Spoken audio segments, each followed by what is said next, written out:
I wish I wasn't afraid all the time, but I am. I know this world is screwed up, believe me, I know it better than most. Which is why I wanted to ask if there's anything I can do to help make it right. Please let me know. If you wish.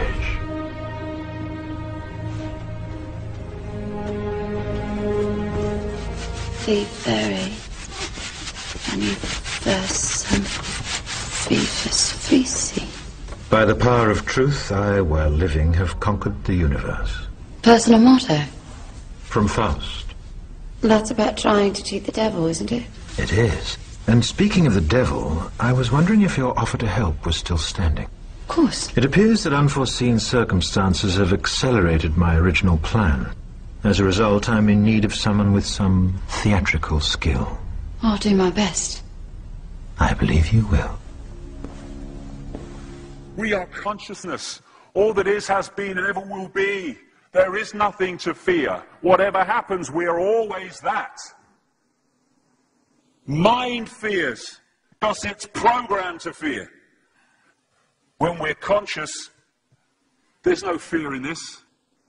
It's a shake of the head. Pathetic. Pathetic. Pathetic. And we need to do this. Compliance. We need to challenge that. Not with violence, not even with aggression. We just need not to fight it. We need to walk away, because without our acquiescence, it cannot survive. You know, when you look at a pyramid, we've been manipulated to believe the power in a pyramid is at the top. It ain't. The top of the pyramid is there because the rest of the pyramid's holding it up. We're holding this whole thing together. There's this story I told many years ago of a British comedian called Larry Grayson, who died. I kind of knew him vaguely, and not closely, but vaguely.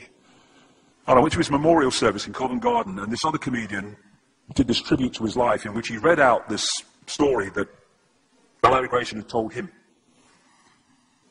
When they were going around the variety halls and the theatres in the 60s, they had this all-male show. And Larry Grayson was the only woman in it because he was dressed up as a woman. And he said that the end of the show, the last scene, all the sailors, all the men came on dressed as sailors, and they were singing Rule Britannia. You know, Rule Britannia, Britannia rules the waves. Oh, I'm very pleased for you. Okay?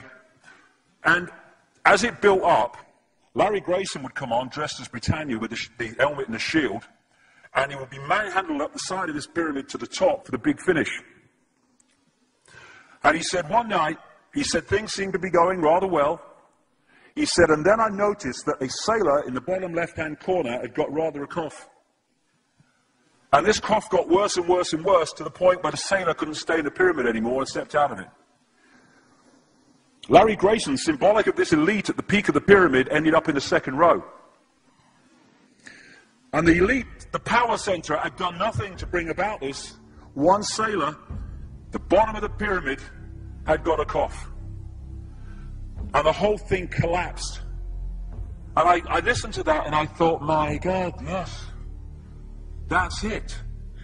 We, the powerless people, are holding the powerful people up there, and they know that. They're terrified of us realizing that. Do you remember that movie, animated movie, A Bug's Life? A Bug's Life with the grasshoppers? And what happened was, there was these ants, and Ant Island, as they called it, and these grasshoppers used to come every year and take all the food. And the ants had to spend a whole year gathering the food together for the grasshoppers because they were terrified of the grasshoppers. There weren't many of these grasshoppers, and one day, they're in their winter quarters in a tree, these grasshoppers, and they've got all the food they need. And someone suggested among the rank and file grasshoppers that they didn't need to go to Ant Island this year because they had all the food they needed.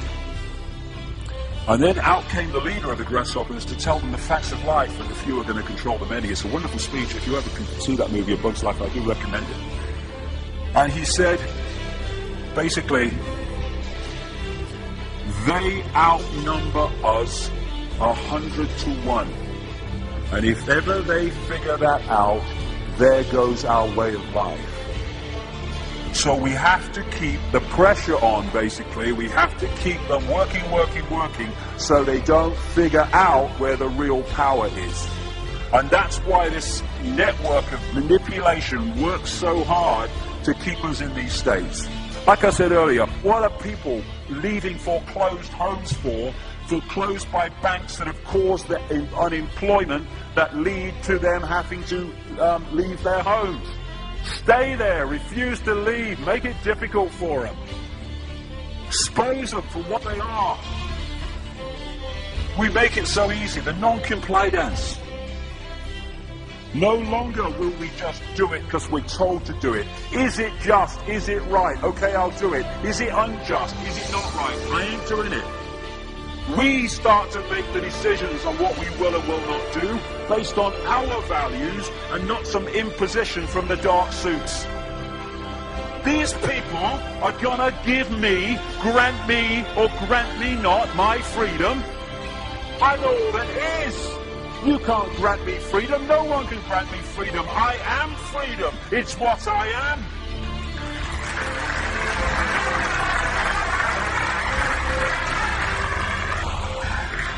The big question, what would consciousness do?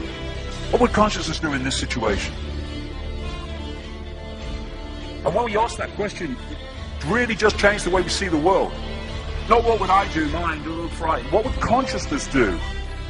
You know, this is a great line. If it's not right, don't do it. If it's not true, don't say it.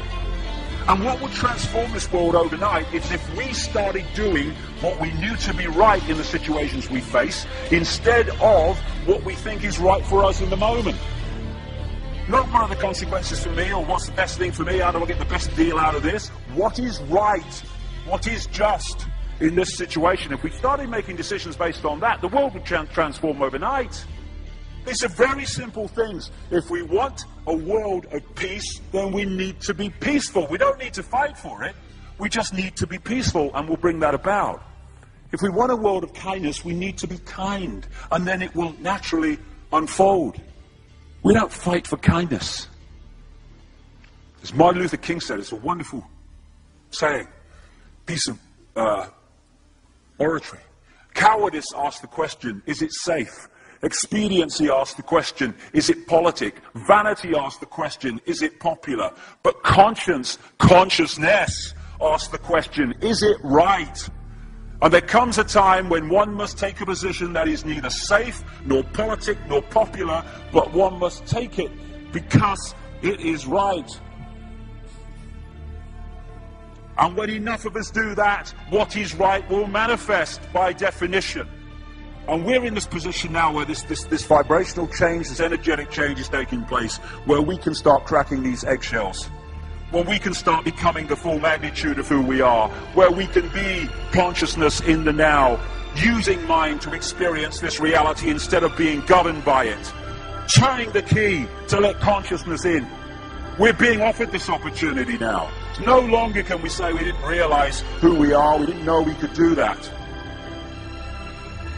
I was kind of waking up one day, and I saw this earth imprisoned, and I saw this big lock and a key going in and being turned. I went on the internet just very shortly afterwards. I was looking for a picture, not this one, and that's what I saw. The picture I'd just seen in my half kind of sleep.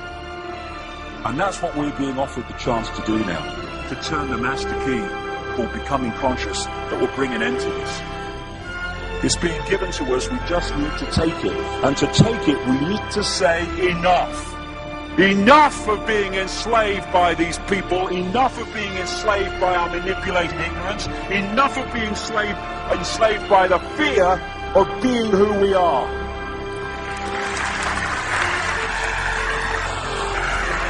Enough! It is time to fly. It is time to fly. Thank you very much.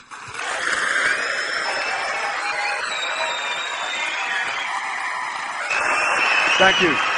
Thank you very much. Thank you. Thank you. Thank you.